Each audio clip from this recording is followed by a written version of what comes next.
This episode is produced in memoriam of Dr. Jim Jones. Through Jim's life work and just who he was as a person, he has touched the lives of many and left a lasting legacy on the state of primary care in North Carolina and around the country.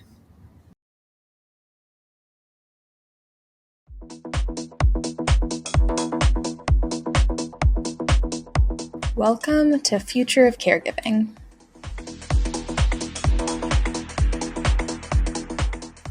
Within 5 minutes into the interview, I turned off the equipment because I knew why he was not being admitted to medical school.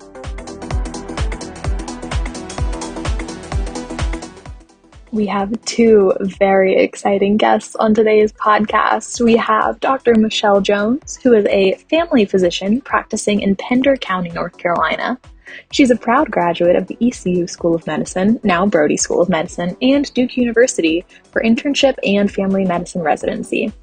Dr. Jones has a passion for primary care, especially in the rural areas of North Carolina, and has been a leader in the North Carolina Academy of Family Physicians and the North Carolina Medical Society.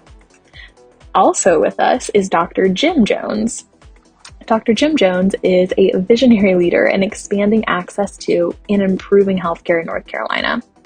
He is the founding chairman of the Department of Family Medicine at Eastern Carolina University, where he has also served on the admissions committee. Dr. Jones has a passion for bringing quality healthcare to rural and underserved areas of North Carolina. Under his leadership, the ECU Family Medicine program has succeeded in becoming nationally known for training students who seek a career in family medicine.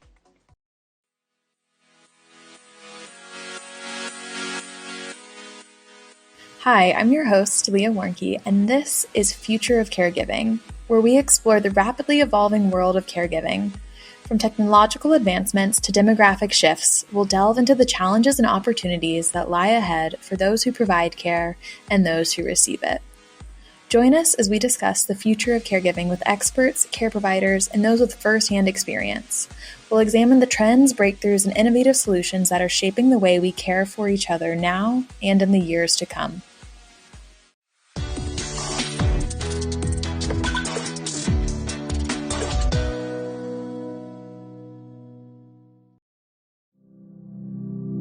So excited to speak with Dr. Jim and Dr. Michelle Jones this morning. Thank you both so much for being here. It's our pleasure. Do you mind starting by telling us just a little bit about your journey to medical school? How did you know the health professions were something you wanted to get into? And then why were you drawn to family medicine? I know, broad question, but I would love to get started there. Well, my journey, I'll go first since I'm older and have been at it longer. I became a Christian, giving my life to Christ when I was a teenager. About that time, a missionary from Africa came by our little church in Pembroke, North Carolina, where I grew up, and told us about the work of Albert Schweitzer. Regrettably, today's students don't know about Albert Schweitzer, but he's one of the greatest human beings we had in the 20th century. But Albert Schweitzer had multiple degrees and so forth, but he felt that God wanted him to go to Africa to become a medical, deliver medical care for the people there. And although he had already had 2 doctoral degrees, by the time he was 21, he went back to medical school in France and prepared himself to go. So from that point on, I had the feeling that that's what God wanted me to do. And that's what I began setting my determination to be admitted to medical school, to go to the land that Albert Schweitzer had introduced to me. Wow, that's awesome. Sounds like very much a calling. And Michelle, was it similar for you? Did you feel a calling, or what was your motivation for entering the medical field? I think it is a calling. It was a calling for me. And I had a strong desire to help people, to teach. And just loved being able to see folks be better and be healed. And fortunately, in medicine, I've been able to teach and practice. It was one of those things that you just felt that was what the Lord had meant for you in your life. I likewise grew up a Christian and just felt like we wanted to give back and wanted to care for people. Medicine used to be a service field. It's a little less so now, but I do still think folks are called to medicine, and it's just a joy to be able to practice and see folks every day and take care of them and be part of their lives. That's so incredible. And yeah, I get to hear this a lot when we're onboarding students onto the platform, hearing so many people describe medicine as a calling and a passion for caring for others. And it's really makes me optimistic for the future of healthcare, seeing all of these new young students coming in and continuing this passion for care that you have described as your motivation for joining the field. Well, I think, if I might, I think medicine is both seen as it presents itself as a servant profession.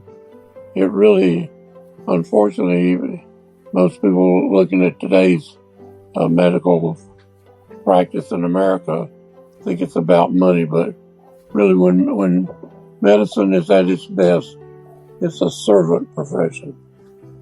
Yeah, absolutely. And correct me if I'm wrong, but I feel like that applies even more strongly to family medicine specifically, because you are developing these longer lasting relationships with your patients. You're carrying them through different stages of life. Why were each of you drawn to family medicine as a profession, and has your experience within family medicine aligned with your expectations going into it? Has it been different? What have you experienced? Well, I thought that if I was going to particularly go to Africa or to any distant field, that you needed to have a generalist approach to medicine. And when I had some counseling when I got to medical school and came to understand that I had been the one who had called myself to medical missions that God had not planned. In other words, I was not divinely called. But by that time, I was in medical school, and I thought I wanted to care for as many people as I could. I grew up in a rural area, and I came to notice that the more rural you were, the less likely you were to get the best of frontline medicine. And so that caused me to want to be a generalist so that I could help the people who lived in the rural areas. Yeah, the disparities in access to care, especially amongst rural populations, is vast. And have you, over the course of your career, have you seen those disparities decreasing? Do you think we're doing a good job of expanding care to rural areas, or where do you see room for improvement? Well, there was a study done back in the, I guess, like in the 50s, that showed that there were, I forget which was the larger endowments they were in, but at any rate, I don't know if it was Robert Wood Johnson or one of those great foundations, but there were 7 states that they interviewed extensively, and they found that the further people were from medical centers such as Hopkins or Duke or Wake Forest or whatever, the further away you got from the medical center, the poorer the care and the greater the disparity in medical care was. And so they proposed that you break up medical education and put some of it at a more distant level, so that if the young doctors practiced in a rural area, they met a rural girl and she made him stay where her parents were, and so that the doctors spread out more profusely in the state and wherever, and the medical care improved. So that was a movement was called the Area Health Education Center, or AHEC. North Carolina bought it wholesale and became the best state in the union as far as what AHEC could do. And in North Carolina, they built these centers that moved medical education out to the periphery. And it's been a great success in getting our state to have better medical care away from the Dukes, the Baptist hospitals, and so forth. I personally have always believed that your access to health care should not be determined by your zip code, but where the need was. Yeah, absolutely. And I can see how logically it makes sense that if educational opportunities are concentrated in certain areas, I can see how physicians would then stay in those areas, increasing the disparities in access to care across the state. So it's really great that we're seeing increased opportunities for medical education across the state, and hopefully the expansion will continue to occur in more rural areas. I feel like this is kind of a natural segue into, can you explain, you've founded the program of family medicine at Brody School of Medicine at ECU. Can you explain a little bit? I feel like you've described the motivation, the reasoning for why this was important. Can you describe the process of how you went about doing that and how you've seen the program evolve over time? Well, I at a very young age in those days, not so much so now, but at the age of 30, I found myself president of the North Carolina Academy of General Practice in those days. And I wanted to try to prepare for this new specialty that was being proposed called family medicine. So I had an academy do a survey of our state, and I found that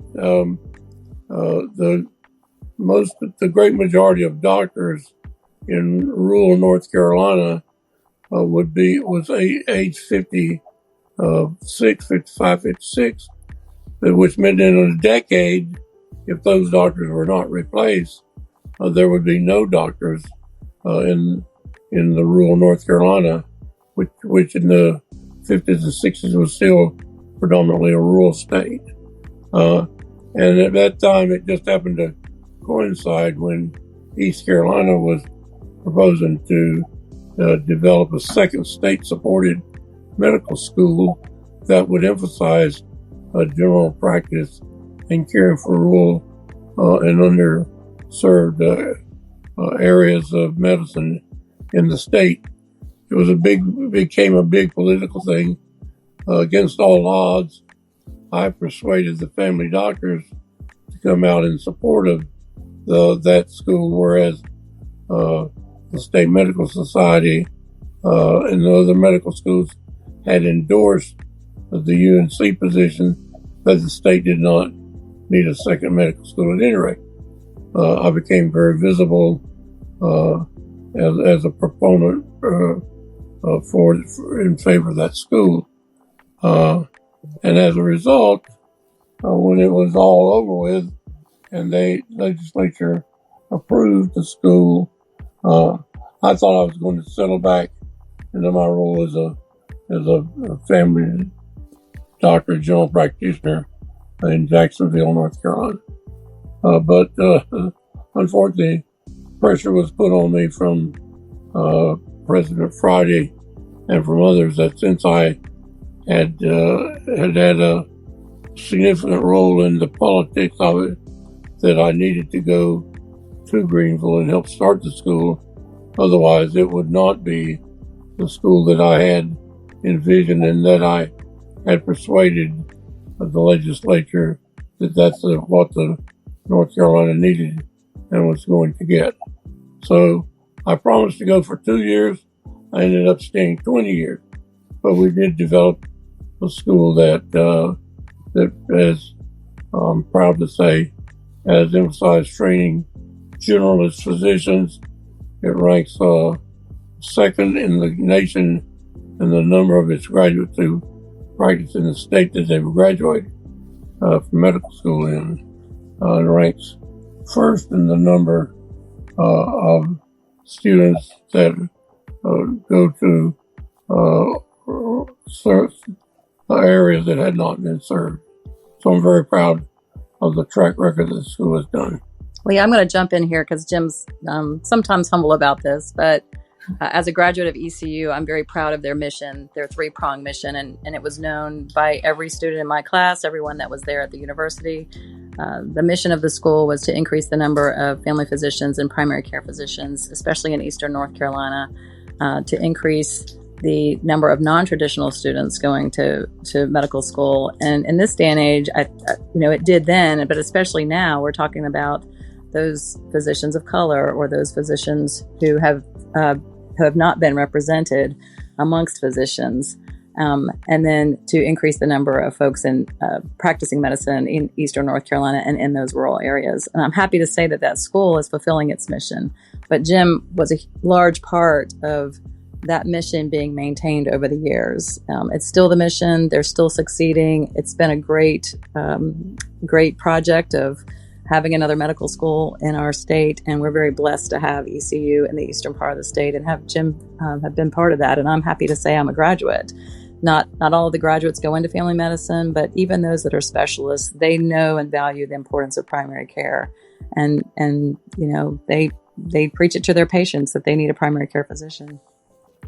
Yeah, and ECU and Brody is really thriving right now. You both have a lot to be proud of, and I know several students who go to ECU School of Medicine, and they all talk about the passion that the school has for providing care across the state and expanding access to primary care. And it's certainly incredible, Jim, what you've helped build, and Michelle, what you have gone through and now are continuing to practice family medicine in Eastern North Carolina. So it is really impressive. You both have a lot to be proud of. You've talked a little bit about the missions that you try and instill in the students that go through Brody School of Medicine. So I want to ask, what sort of qualities do you think makes someone a good healthcare professional? What sort of intrinsic or extrinsic qualities should a person have that would make them successful in a medical profession, would allow them to provide quality care to their patients? Is there like a list of qualities? How would you describe that? I would start and say that compassion is probably number one, number two, and number three. Folks need to be compassionate. They need to put themselves in the shoes of these patients. I started my career in medicine actually as a certified nursing assistant, working with nurses on a hall in a hospital. I was the lowest rung of the totem pole. I was changing bedpans and washing patients, but it really gave me a sense of the vulnerability of the patient, the work that the nurses do, the hard work that folks do in the hospital, and how the team just works as a team to take care of patients. But patients don't come to the hospital or come ill to our offices because they want to. They come because they're vulnerable, and sometimes they're scared. And unless we are compassionate and can put ourselves in their shoes and really understand what they're going through, it's going to be difficult for us to really care for those patients the way they need to be cared for. One of the things I learned at ECU was, imagine that this patient is your family member. How would you treat them? So if this is your mother, your sister, your grandparent, how would you treat them? And it's the way I treat all of my patients. And I tell my patients that if you were my brother or my sister or my grandparent, this is what I would want for you. And then they really appreciate it. Yeah, absolutely. Compassion is arguably the most important thing that a physician or any healthcare professional can have. And you mentioned your experiences as a CNA early on when you were beginning your medical education. And that's something we see with the students on Care Yaya a lot now, is getting an opportunity to develop those compassionate care skills. So meeting people where they are, and you mentioned being, the lowest rung on the totem pole for a bit, but it's really valuable experience to help people with, just activities that they need to continue to live lives that they find, meaningful and maintain that independence. So work on a CNA level and across the board is just incredibly valuable and beneficial to families.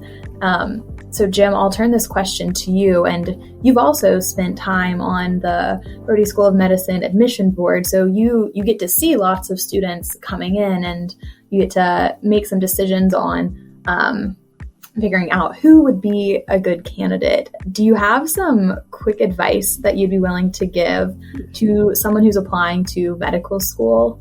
What sort of advice do you give? It just happened that I started actually with the first year that I was on the faculty there. I was eating out, and somehow one of the waiters there found out that I was on the admissions committee and started probing me about how to get in, because he had applied to 3 medical schools and had been turned down from all 3. And as I listened to his story, I was puzzled, because in my mind, that's why that school had been established, mainly because along the lines that we've been talking about. And so I said to him, why don't you come out to my office and let's video you and see if they're in your interview, we can find out what the reason is. Within 5 minutes into the interview, I turned off the equipment because I knew why he was not being admitted to medical school. And as I thought about it, and as I tried to talk to this young man, I realized that we throw away a lot of good doctors because they don't know, I hate to use the word how to game, but how to address the application to medical school. And for years I held a little workshop for advisors to medical students around the campuses in North Carolina. But that finally, since everybody had heard what I had to say, I finally closed that down. But I've continued to work with students as recent as this year.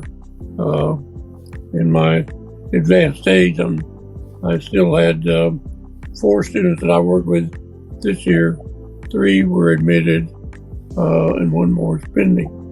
So, but as I analyze this, there are some points that I'd like to point out to people. First of all, where you go to school should not make a difference, but it does make a difference.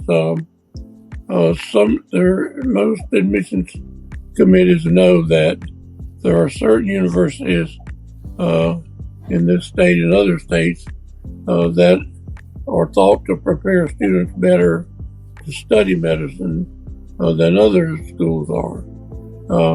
In North Carolina, in the Admissions Committee, at least at UNC and at Brody, the 5 schools could easily be named.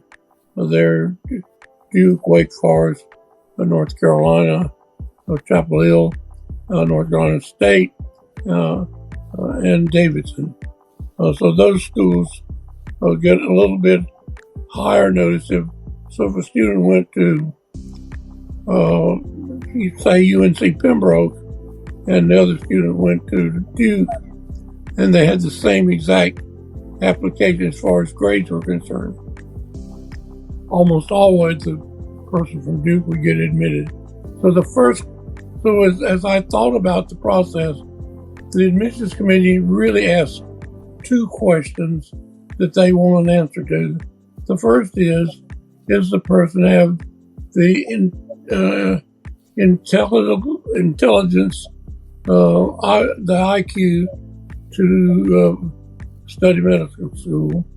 I'm convinced that anyone of normal IQ could complete medical school if you had enough time. The problem is you don't have enough time. You have an immense amount of highly technical information. that you have to master in a 4-year period. And you cannot do that with just an average IQ. I'm not being, I'm trying not to be boastful or anything, but that's just the way it is. It costs an enormous amount of money to train someone to be a physician, and no one on that faculty wants to waste that money or to take a slot, fill it with someone who might have been successful, but who just didn't have what it took intellectually to pursue. So you have to be above average intelligence to get into medical school, and that's just the reality of it. And then after that, the only other question they ask is the person made of the right stuff? You wouldn't want someone who had made straight A's at an Ivy League school and yet had no moral compass at all, who didn't think that medicine was not a healing entity, in my own opinion, divinely inspired to do this kind of life. So you have to be. So how do you tell someone that you're intelligent enough? That's by the grades you make. Again, influenced by which school you went to. And there are certain courses in a particular school that are critical. Organic anatomy, organic chemistry is one of those. I don't know anyone who just thinks organic is a crip course. It's a lot different from marching band, for instance. And so that if you made an A in band, but you made a D in organic chemistry, that speaks to your level of capacity to learn this highly technical information. So at any rate, so there are certain little things like that the committee looks at specifically to see. The other thing that they look at to determine whether or not you're made of the right stuff primarily has to do with students' personal statement. If I could pick out one thing that on the application students blow, it's that they're not instructed about how to prepare their personal statement. Most people use that space to talk what I call a travelogue of life. They just talk about, I was born in Charlotte. I attended Harding High School. I graduated there, went to college, so-and-so place, and I sang in the church choir, and I was a Boy Scout and so forth. That's interesting, but it doesn't tell the committee what they're looking for. The committee is looking for what is motivation. Something in that statement has to say that since I was, like in my wife's situation, I wanted to be a doctor since I was 8 years old, and I looked for every opportunity to be involved with the medical care of patients. So it's that kind of motivational statement that really they're looking for in the personal statement. And so I try to guide students in how to write that up. And then the other good way is that during the interview, you have to demonstrate, or you should demonstrate, motivation. Again, and the thing that I have to say that you absolutely, whether or not they ask you the question, but I always ended my interviews by saying, what would you do if you don't get accepted this year?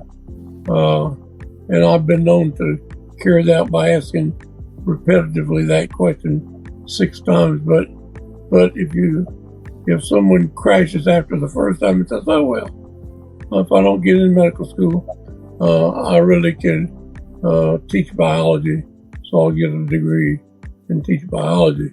That's not much motivation. So I always tell students, I don't care how many times they ask you that question, your answer is, I don't care if I don't get accepted. I will go back and do what it takes to improve my application, because I'm going to be a doctor. If I have to go to Beijing to study medicine, I'm going to be a doctor. And so the motivation becomes a real important thing. So it's the two questions they asked is, does a student have the intellectual capacity, and are they made of the right stuff? And that's the advice that students should be given, in my opinion. Yeah. Leah, I'd like to add a few things. One, if a student is at one of the universities that Jim did not mention, it doesn't mean that you can't get in medical school. It just means that there's so many other schools out there that aren't as well known as the 5 he mentioned. But you do need to make good grades. That's really important. And you need to take a good load of classes. But you also need to be well-rounded. And my recommendation would be to get a good mentor. Most universities will have a pre-medical advisor. Some do not. In my case, I went to a very small school in the western part of the state. I love Western Carolina. But as I look back, it probably wasn't my best choice if I was wanting to go directly into medical school. I did not get in my first time. I was crushed. But I went to the different medical schools and I met with the admissions committee, not the whole committee. I met with the admissions director, and I asked him how to make my application stronger. What could I do? How did I get into how could I get into medical school? And those efforts make a difference. So I agree with Jim. If at first you don't get in, keep trying if that's what you really feel like your calling is, but get a good mentor and someone that can advise you. And if you don't know one at your university, go directly to the medical school where you want to be admitted and talk with the folks there. If you really want to go there and you really want to be a doctor, they want to help you, but it's not always an easy path.